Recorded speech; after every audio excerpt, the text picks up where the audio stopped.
Hey up, everybody. Welcome to the Edufuturists podcast. It's good to be here again on this lovely evening, not so lovely evening in Lancashire today. Dan, Ben, Steve. Sorry. I am Ben. Hello, everybody. My name's Ben, if you don't know and you're listening. Dan, Steve, how are you? Are you doing all right? Good, yeah, it's good. I feel left out being the only one not called Ben. So it's the Ben at least show. you got to mention. No, he did. He said Ben and Dan. I'm not even here. There's two Bens apparently. Or there's a mirror in between. I'm not sure. But I'm going to just nip out and change. I'm just going to edit my name now for the rest of the podcast live. So let me just change that. But, oh, brilliant! Good, absolutely good. Brilliant. So yeah.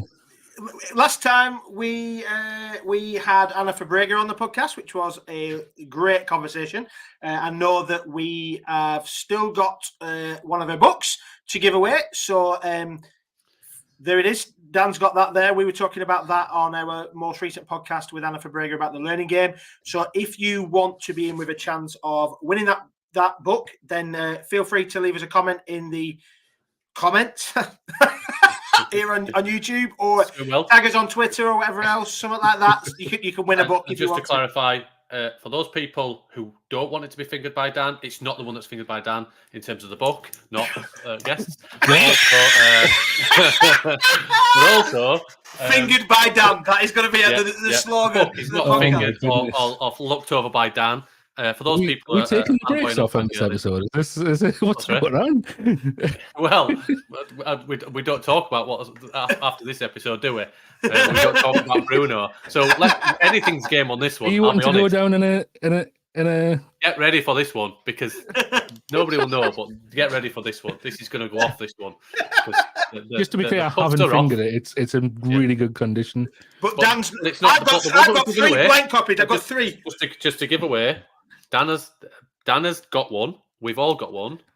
If you're hoping for the one that's been touched, read, whatever you want to say, fingered by Dan, it's not that one. It's a fresh, new one that will be sent out directly.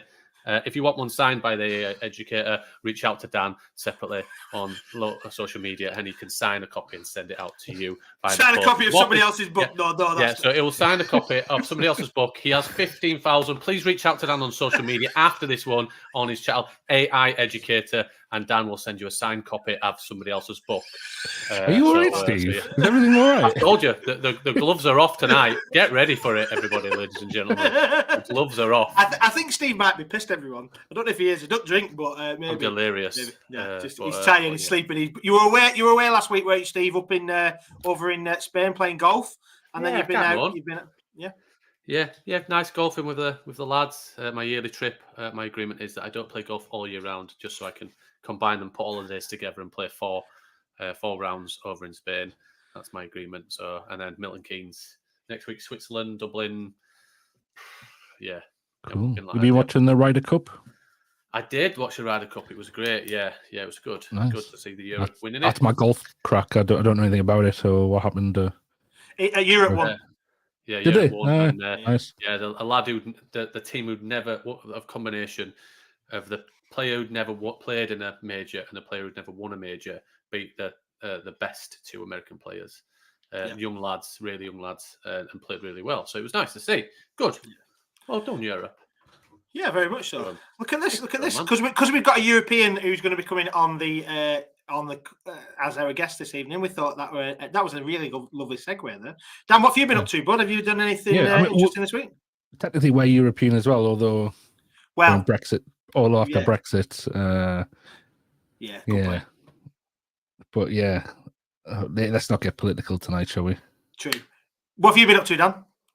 What have I've been at home, to be honest. I've been enjoying some time at home, just working from home, and just getting into a nice routine. I kind of next week I start traveling again, and then I'm pretty much on the road till February, really.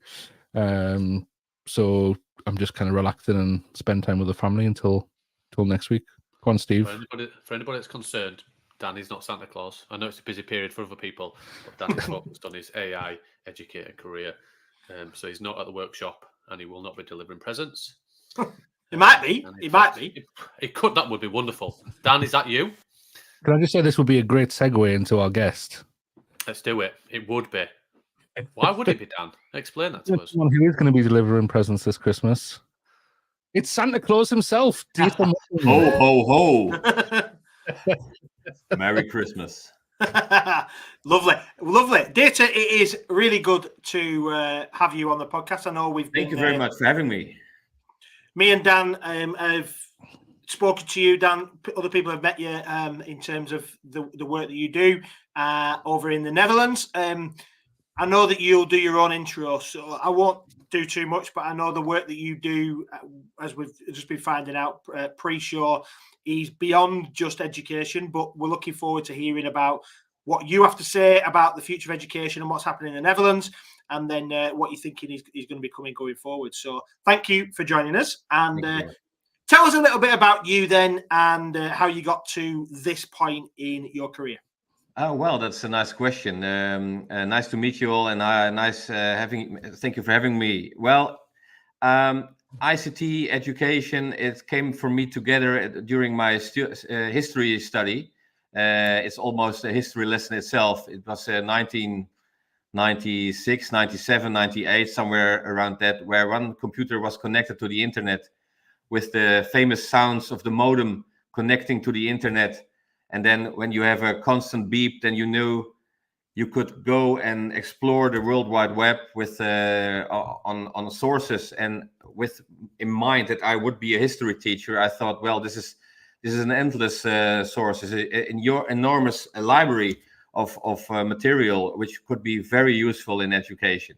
So I started to be excited about the content and about the possibilities of a worldwide network. So I'm not a system engineer or a data specialist. I really love information, and this is what people in the education connects. I think we are from information. That's what we do, and what we rearrange or arrange or create and share. So this is the moment it started for me, and then onwards till 2010, when I start with my own company, Dieter.nl, and to help schools by using technology the way it should be. Because when you are a teacher, you teach children and you prepare them for the life after the schools. It's almost a time machine. You enter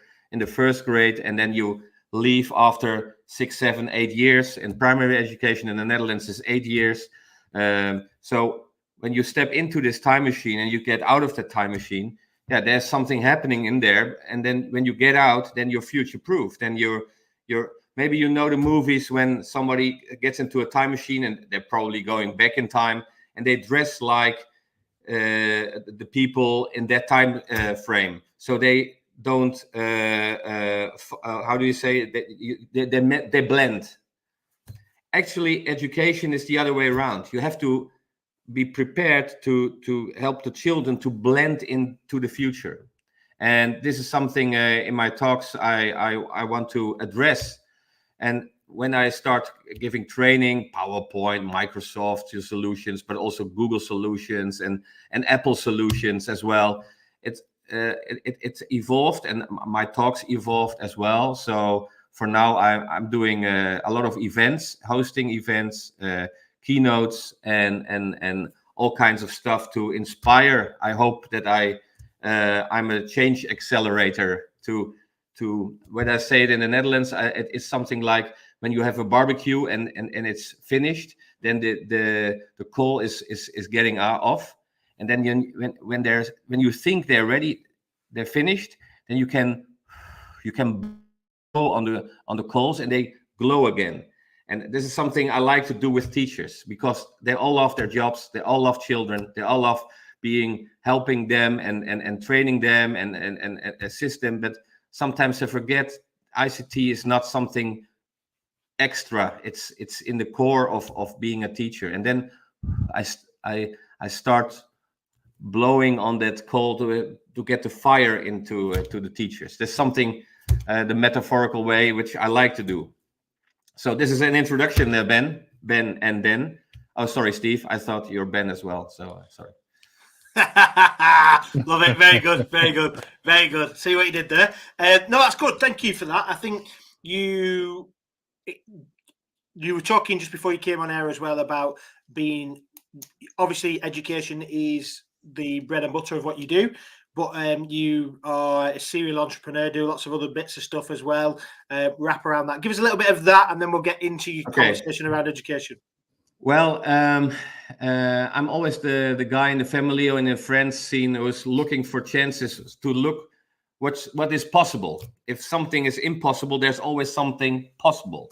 So here in our community in Reewijk, we have a pool, pool for the community, and which would be closed because we have another pool, an indoor pool, an outdoor pool. So this pool was extra, so it has to be closed. But I thought, well, maybe we can look to get it open. So now I'm a chairman of an organization which runs with 200 volunteers a pool here in our community.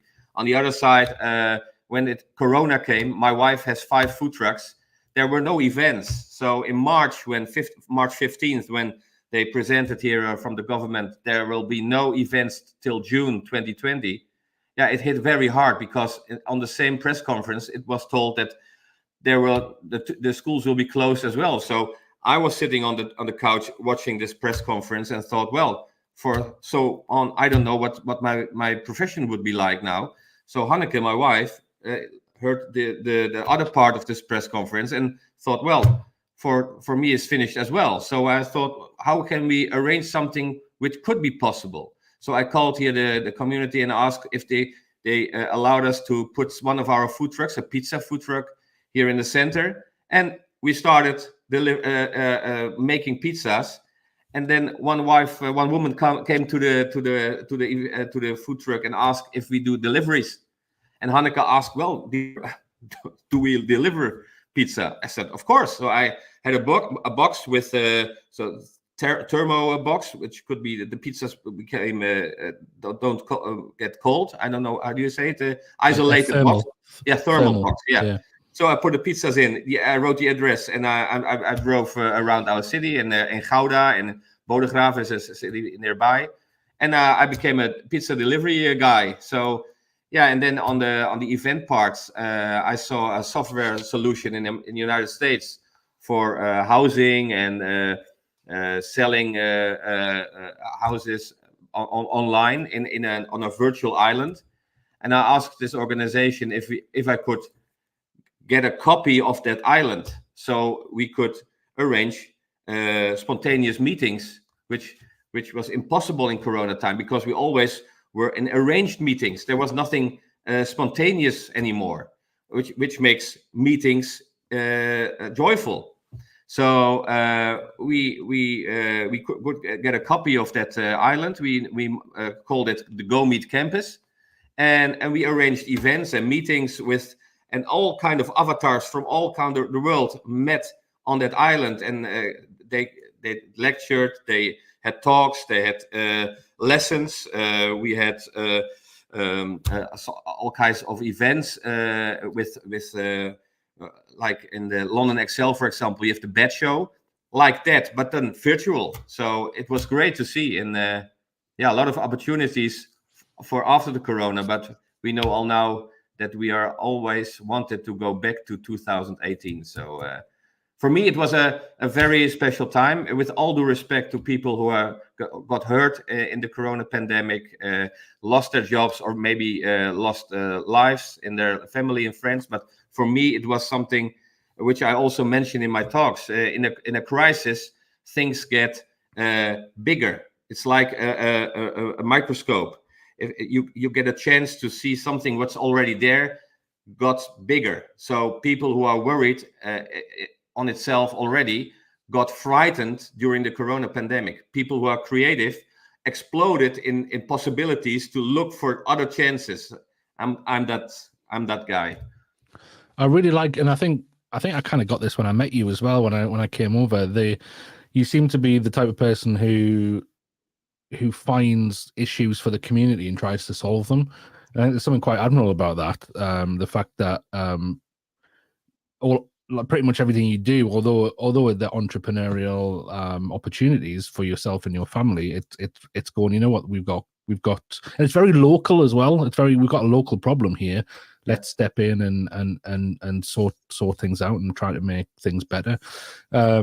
So I suppose moving that, and I'd like to probably at some point in the podcast, it'd be great to get your take on kind of the entrepreneurial skills that you think our students need, and do you think that that we need to teach? Can you teach entrepreneurial skills? Do we need to teach them to our students? But let's take a step back and go into kind of that whole digital fitness arena that you propose and that you talk to teachers about, because I suppose there's that entrepreneurial side of fixing a problem for people is at the heart of that as well, isn't it? Yeah, you're quite correct. I didn't look at it myself the way you you say it here, but it is. Well, then I met you online when ChatGPT became a bit in our hands. AI is probably 50 years old already, but you showed us and you inspired me, and I invited you to the Netherlands, and we talked, and then your book came, and you talk about AI, and in the Netherlands I do that as well with a colleague of mine, or I'm doing it myself, and then I noticed that when I look to the schools, to teachers, and I show them ChatGPT or Gamma.app or Visla or HeyGen, or all the tools, they're astonished. They look the way AI is overwhelming them. The first reflex always is, when students are using this, how can we be prepared to do what we did, so that we'll find the maze, because when they use ChatGPT for all their stuff, how can we control it? But when you turn it around and you can show them to have time savers on their side, my training is called Met Your New Colleague, and then it becomes more comfortable. But then I make it uncomfortable when I'm finished my presentation about this tooling, this digital tools, because then I ask, well, we are teachers. We are our basic ingredient is information, and we created even more with ChatGPT. We created lessons. We created plans. With Visla, we created videos. With Midjourney, we created images. So we made even more content. But where do we leave all this content? And then I ask, when there are a lot of people in the place where I'm presenting, I ask them,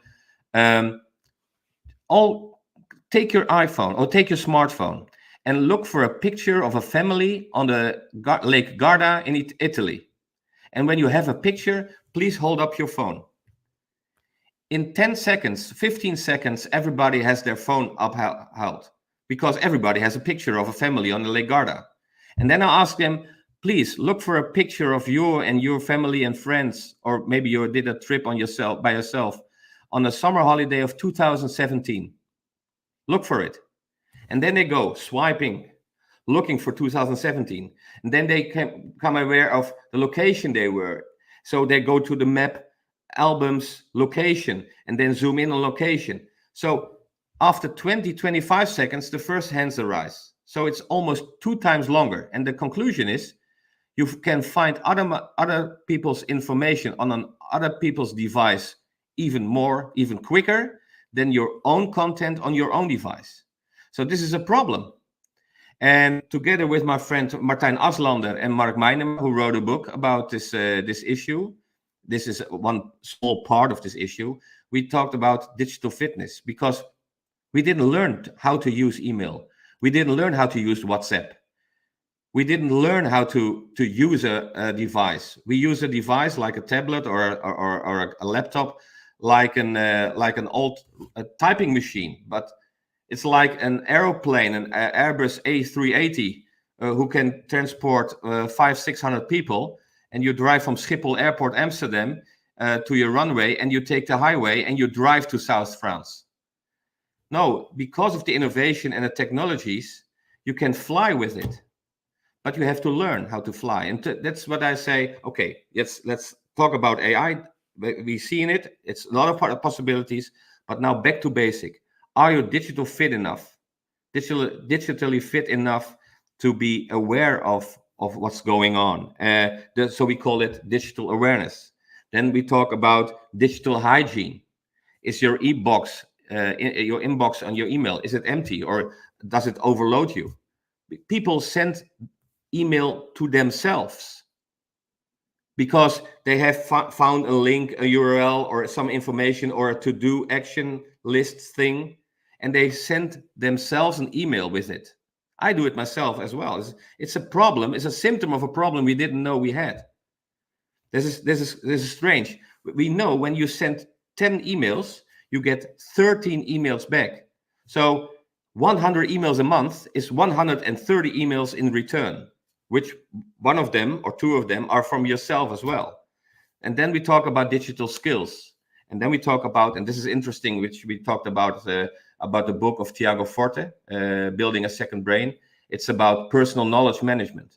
It's the thing I mentioned before with the images. We create information and we can't find it anymore. There's a research, I call it in my presentation as well, which says we are nowadays looking for material we already had because we can't find it, and it takes us 40 days a year. So 40 days a year, we are looking for information we had, but we couldn't find it anymore. We are looking for information for 240 hours a year, and between 400 and 400 hours a year, we are, fiddling. Oh yes, of course. Let me see. I will send you. Oh, I didn't send the attachment as well. Sorry. Sorry. I pressed. So this is something weird going on, and this is what I talk about. And at last, and this is very interesting, and maybe you can relate to that. There's a kind of shame not to say I don't know. If a teacher makes an image of their children, their pupils, and want to send this photo to parents, we had a nice day at the zoo, for example, and there's a reply on your Gmail or your Hotmail or your Outlook, and it says picture is too large, can't send. What do? I think 90% of the people are putting their phone into the bags and enjoying the nice day because they don't know how to resize this image and resend it in the second thing. And I noticed that there's a lot of shame to say, well, I don't know. I don't know how to do it, but I'm a bit ashamed of asking. So this is the part of the digital fitness, these 5 elements, and the thing I noticed here in the Netherlands.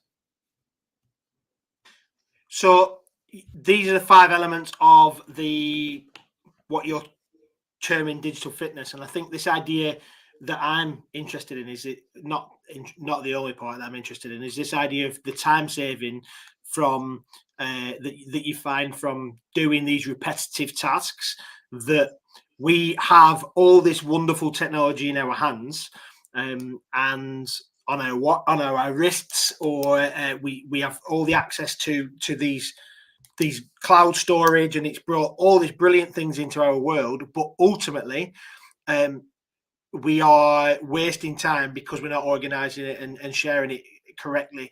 Now, interestingly on that, I think to myself, what does that look like realistically? How do we help people to become fitter when it comes to things like handling and storing? It sounds really like basic and boring, but if it's costing us 40 days a year searching for stuff, then you already had that you already have, then you've probably we've got a job to do to try and imagine how much time we'd save if we could organize that effectively. What do you suggest in terms of resolving that and reducing that amount of days? Well, there are a lot of things you can do, but I think it starts with fiddling time, getting is fiddling the right word, to try and use it and make mistakes and try it again. We don't have that time. When we look for education, the teacher is a busy man or woman. So you don't have a lot of time to try HeyGen or try speaking to ChatGPT and see what's going on when it makes it creates a role of Churchill and then talks to you. We don't have that time to learn and to get more skills, because the children, they get time to learn because that's why they are at school. But but almost ironically is the teacher hasn't time for themselves to learn. So I think one of the answers of your question is find some time in your team. Just try, make mistakes and learn again and look to it. Not the one guy or woman who has already the solution, is already connected to ChatGPT, is already using VR in education. No, everybody has to be aware that it's a necessity to have it in your competence to use digital tools in your curriculum.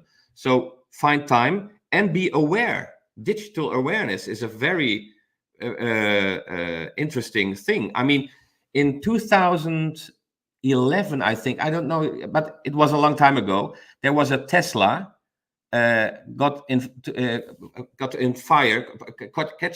caught fire. How do you say it? It got flames on it. It got very hot, and the driver could come out on time, but the firefighters stood there with the hoses, and nobody wanted to use water because it was an electric car.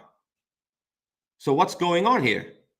So you can forbid electrical cars, then the problem is solved. I mean, don't use smartphones in education. In the Netherlands, it got this issue that on January 1st in education, you can't use the smartphone anymore. They've suggested that in England just this week as well again. So that's this is some symptom, because that would be the same way the firefighters would say, we forbid electrical cars, then we could do the things we did with water. We are good at it. Or you say, well, the world is changing.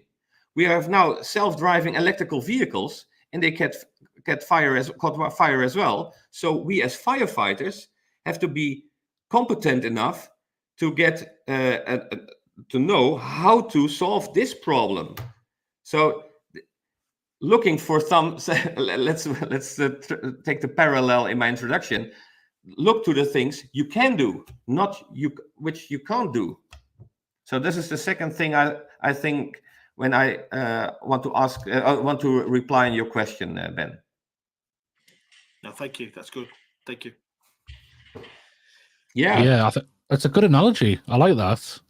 The fact that the firemen just didn't do anything about it because they thought, well, we haven't faced this problem before, and let's ban electric cars so that we can carry on using water. It's a good analogy. Yeah, they've just the government here have just, like Ben said, have just said they're going to do the same here. Be interesting to see if the Labour government, when they come into power next year, which is pretty much wrapped up, I think, whether they continue with that. Yeah, so this is all based on, is it Martin Aslander's book? Yeah, I have it here myself. I don't know if you're English talking, but our work is broken in Dutch. I sent you a one pager in English. Maybe it summarized the 5 elements and why we think it's important that when we talk about digital literacy, I think in education and in England as well. But if you're not you cannot handle information, you cannot start being digital literate, because you can't teach pupils and students the way they had to become media literate. How do you say it?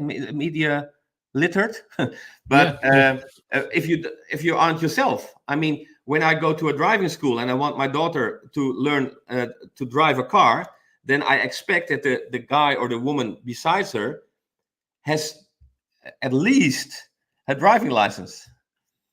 So, and not by luck, or I hope she has something interesting with cars or likes Formula One, or no, she has to be competent enough to drive a car so that she can teach my daughter to drive a car. Yeah, absolutely. And I want to drill down onto, because I find it fascinating, the whole, and I think anybody who creates content or just likes to stay organized, I think finds this subject fascinating. And I don't think anyone's ever really found the answer. I think you mentioned Tiago Forte there with his Second Brain book, and he's just brought a new one out, hasn't he? Which I don't know about you, but it's just a condensed version of his other book. Yeah. But it's I think it's almost like I think whoever cracks that in a software or whatever it is going to be huge. And that kind of the whole thing of how do we arrange all of our thoughts, all of our notes, all of our research, all of everything we've come across. And in a basic way, people bookmark things, people write in a note, electronic notepad that they can search. I really love at the minute there's a fantastic product by someone who I know on Twitter who has created an app called Audio Pen, where you just talk to it and it uses ChatGPT to kind of take out all the fluff and all the ums and ahs. Probably could do with it on this podcast, to be honest, for myself. But that kind of all those and condenses it and makes it into a manageable chunk of content that you can then search and so on. Yeah. And I really feel like I feel like AI is going to really help this and bring about this solution, but of something where we can go. If that starts to make connections, do you know what I mean? Like, and that's it's interesting. I don't know if anyone's listened to the Richard Osman episode of Diary of a CEO, and he's talking about how because Richard Osman, Dieter he's a famous guy in England. He's famous for he creates game shows for television, so he has done for years from behind the scenes, and then he starred on a show himself, and now is quite famous. He's an author, but he's well known within the TV industry of coming up with really good ideas for television game shows. And they're talking about, well, how do you come up with ideas? And I really like his definition. He's just like every now and then he gives time for those things that bounce around in your head. And he says everyone's got them. Everyone's walking around with the last 5 things they read, the conversations they've had, everything is just bouncing around. But if you actually just give it time and watch it for a bit, every now and then 2 or 3 of them will crash into each other, and you'll have something that actually is unique or has never been thought of before, or is a new angle on something. And he talks about how you've got to observe them. Now, how amazing would it be? And I think you're kind of alluding to this before, to have an app where or some kind of software technological solution to that, where everything you collect, all the information you collect, the insights, the research is there's something there that's helping you make connections between it all. I think that's fascinating. That, and I think if you created that tool, I'd give you thousands of pounds for it, because I think it would solve a lot of problems for a lot of people. I think so, because when we talk about information, we hide information in documents, because we're not looking for documents, we're looking for information. So I think the time of making documents is over. It's in the last era, because we want to find information. So Workflowy, Miro, Obsidian, Notion, that kind of information arrangers will eventually be probably connected with your own data in your own cloud, with an AI add-on that you can search. And probably if you search this, then you probably wanted to find this as well. So what you see with Chat PDF, for example, you're talking with one part of content which is covered in this PDF.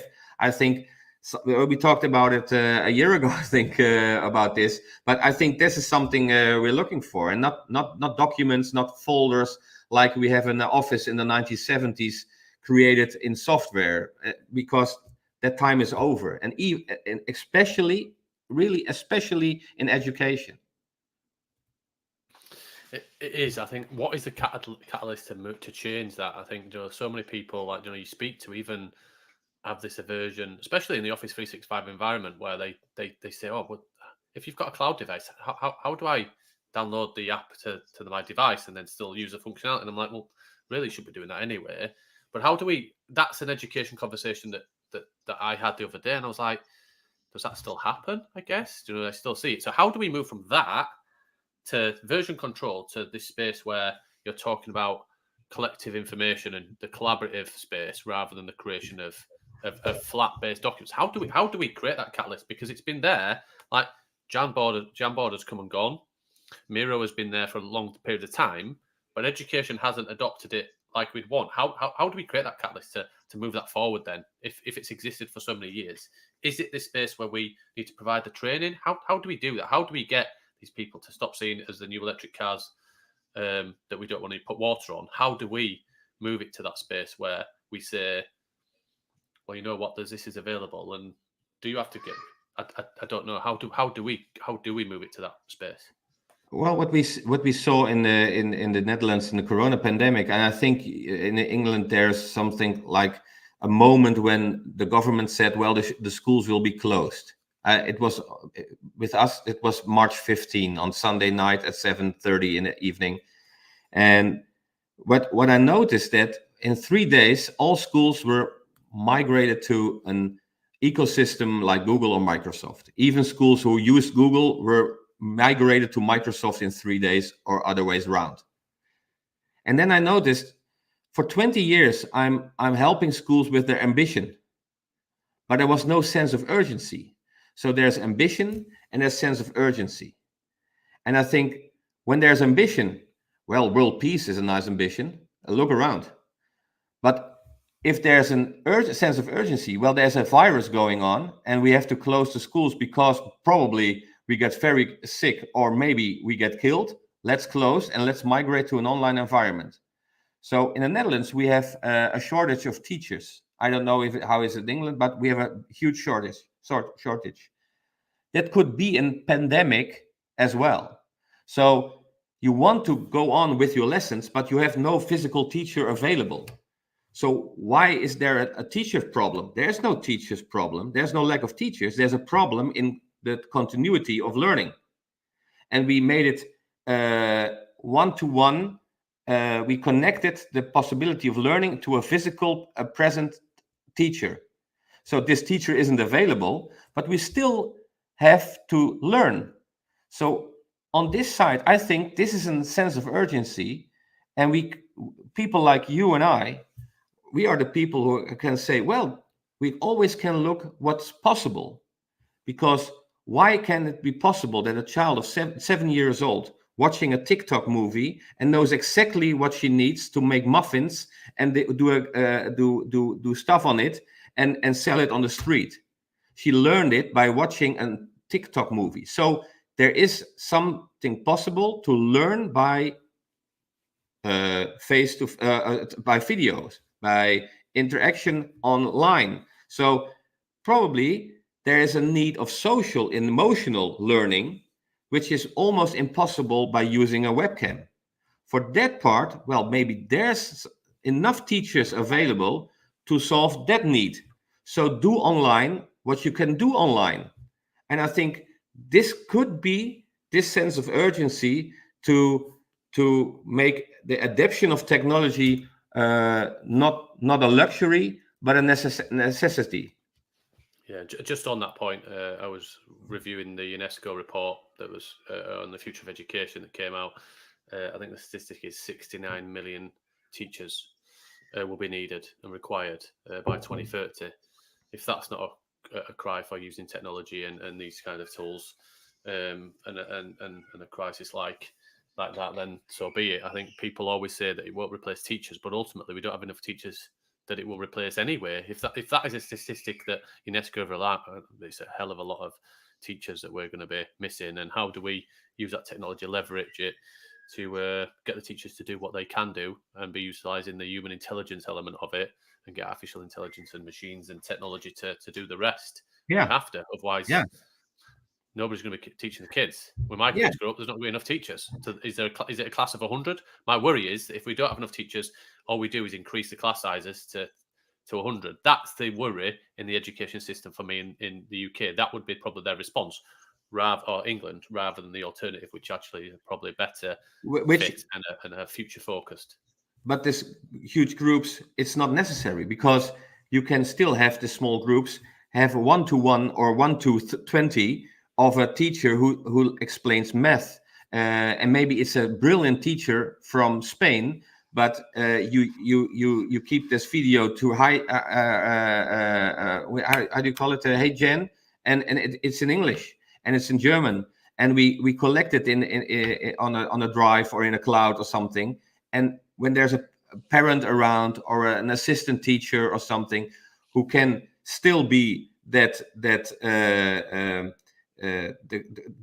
have the coordination of the group with switching on the camera, switching on the sound, and count the numbers. Is everybody present? And then you can start your lessons of 10-15 minutes of the cognitive side of learning is still possible. Yeah, so I'm going to sound like a broken record here, because the lads probably know where I'm going to go with this, which is, this all sounds great, because let the children learn online what can be learned online. Let the let's find ways for the one-to-one or one-to-small group type concept within the physical space with physical teachers. But ultimately, the foundational issue is that school is not about children learning. School is a babysitting club so that parents can work. So if that is the case, and that's my philosophy, I'm not saying everybody's about that. I don't think school is about learning. I think it is there to make the capitalist system work, or any system work, that means that parents can go to work. It is a babysitting service between 9 and 3 or 8 to 6, depending if your children are going to after school and before school club, so that we can do our jobs. Because the reality is, we saw it through the pandemic when children were at home with parents and they were trying to do online work. There were some really good examples, but there was also some really stressed parents who were trying to do both jobs of teaching their own children and monitoring that, and babysitting their own children, and then also trying to do their own job. So I don't know. I personally, I feel like we're in a crucial tipping point moment where there isn't really a full option on that. I think for me would be to create facilitation hubs. I think we've talked about it on the podcast. You talked about the buses and stuff, type things. Yeah, let's think about, businesses are globally are reducing. The high street is reducing as empty shops. They might be filled by vape shops and confectionery, which is changing in London. I don't know if you've seen that article, by the way. They're buying out. There's a big project in London, in Trafalgar Square, where they're buying back all of those spaces. A big organisation is buying it. They're investing in it, and anybody that's a startup can get free access and use of those spaces for a year. And I think there's going to be like a reinvestment scheme at the end. I think it's a great idea. But if you think about all of those spaces, how can we create those spaces? You might not get a teacher. It might not be that high salary. But if you think about facilitators in those spaces that aren't going to have the knowledge in terms of those subjects and be educators themselves, be able to just facilitate and look after the children in those spaces collectively, so it's safe, they have a DBS, they're safeguarding trained, all of those kind of things. I think those spaces will pop up as a need to basically look after the children, make sure they're safe, so they can access online. They're not teaching anything. There's just where the students go in and access it in their spaces like they would do at home while the parents are out of work. I think we should see a rise in that. And as a business idea, I thought about it, because ultimately, if you're an online school and you work away from, or you don't work at home, how do you support your students under the age of a certain age? So they could be a great catalyst to support those spaces when they have to be technically learning from home and don't have the access at home. Yeah, good point. Support. There was, Ben, when I want to react on your babysitting statement. There is some nuance, because there are a lot of children who have a need of safe haven, because at home it's not safe. So they're they escape to school. So school is also a place for a safe place. But I'm with you when you say that the social part in schools and the role they take could be a much more away from learning than we used to think about schools. During Corona, we noticed that school education and learning became three things apart. We used to learn on schools, and we got an educator who did it. But now we have some famous influencer or a nice guy from television or a very interesting teacher who makes YouTube movies, whose information is more interesting than the teachers they have themselves. So there are history teachers online who teach history on a very interesting way using YouTube, and then you go to school and there you get your history teacher, and you fall asleep, or he's boring. So why do you go to school when you already learned it by using YouTube? So we have to talk about schools, learning, and education, because there's three things got apart. Yeah, they're not all the same, are they? They don't always. I agree with it. I think I am absolutely with you on that idea that information, that school is a safe haven for people, for lots of children, and it's the place where they get their hot meal, and we have a responsibility socially. We're all on the same page on that for sure. I think the biggest challenge for me is this move to online, this move to personalized education, which I am. Nobody needs to convince me. I am absolutely all for it. And to be honest, I reckon that if I were to go for that with my children now, I reckon I could switch that and make that happen relatively easily. I don't think we have a economy that is determined that allows that to happen. I also don't think we have a there's not a fairness and equity that would allow that to happen for most children. So I think the divide would get greater. This is all well and good. And I had a bit of a conversation with somebody on LinkedIn this last week about this whole hybrid AI, VR, all this amazing stuff. He's brilliant in an independent sector. It's brilliant where people have got loads of money, but en masse, the only option we have currently is for them to go into these bricks and mortar school and being delivered a curriculum. But I am of the volition, and I know that Dan and Steve have said something similar. I am of this position of where within the buildings and within the four walls, for now, we have to think about how we personalize the curriculum within there. So it's not like we're throwing it all out and going totally online. It's not that we're saying schools as a hub, as a safe space, are going to disappear, but what we do within the four walls will need to shift. And I think that's where we're at. That's certainly where I'm at. But I think I'm seeing some nods from the lads. I think we're in a similar position. Although we would love to make that online thing happen. Yeah, I think there's a part. I worked for Kennisnet. That's a foundation which is founded by the Ministry of Education here in the Netherlands, and we made a model which we call 4 imbalance, and the 4 elements must be in balance when you want to use ICT of technology in education. This is vision, there are skills, there's digital content, and visiedeskundigheid and hardware. So those 4 elements have to be imbalanced.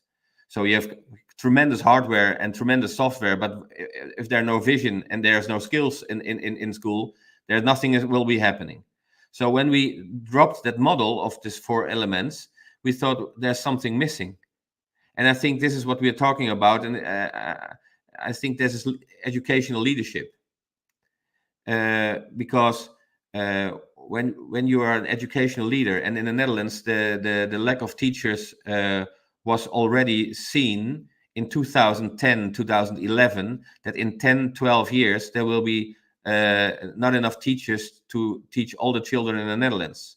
So why are we still looking for teachers now when we in 2010, 2011 already knew that this would be happening now? So if you see an iceberg in 2011, why waiting and hope there are enough lifeboats present on your ship? Why don't you have turned your course to go around or find some other routes to make things possible you wanted to arrange in your educational system? So I think when we talk about digital fitness, which I think it's very necessary, then we have to be aware that then we need educational leaders who say, well, we have to be digitally aware. We have to know what personal knowledge management means, and that we are wasting time. So we have to be digital fit when the children arrive. We have to be prepared, like we talk Dutch in the Netherlands, like we talk English in your schools. When you add 1 and 1, then it's 2. It's not 3. It's almost 2, but it's 1 and 1 is 2. You expect it from a teacher. So this is I think we need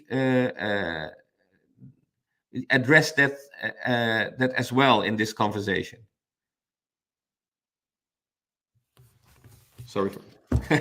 No, and I agree. I think it's one of those things where I totally agree with you. I think just summarising and bringing it to a close, I think Holland has made those steps.